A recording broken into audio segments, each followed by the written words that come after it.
Le président Alpha Condé est attendu à Paris le 18 mai pour prendre part au sommet de chefs d'État axé sur le financement des économies d'Afrique subsaharienne.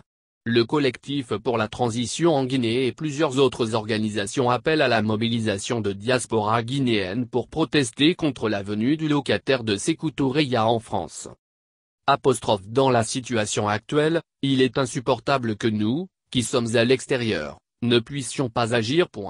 La diaspora guinéenne porte une responsabilité sur ce qui se passe en Guinée.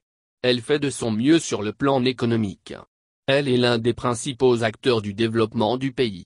Mais elle doit s'engager aussi pour être un groupe de pression, pour être agent vecteur de pression dans les différents pays dans lesquels elle vit, notamment en Europe et en Amérique.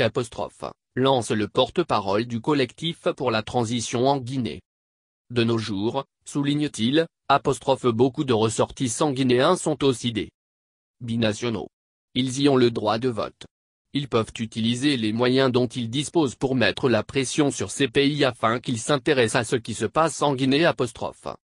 Ibrahima Sorel Keïta rappelle les puissances occidentales interviennent dans les politiques publiques en termes de respect des droits de l'homme. Même si ce n'est pas simple. Avec la Charte des Nations Unies qui met en avant le respect de la souveraineté nationale des différents États membres, mais le droit d'ingérence sociale et humanitaire existe aujourd'hui. Il faut donc l'utiliser.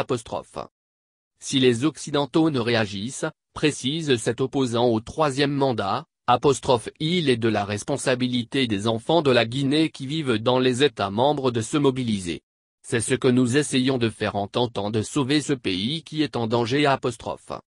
Sorel Keïta estime notre pays est pris en otage par un clan qui a le sentiment d'avoir tourné la page des contestations et qui croit pouvoir agir à sa guise.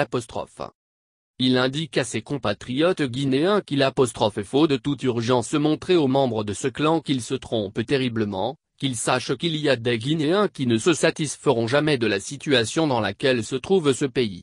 Nous resterons toujours debout pour dénoncer tout ce qui se passe.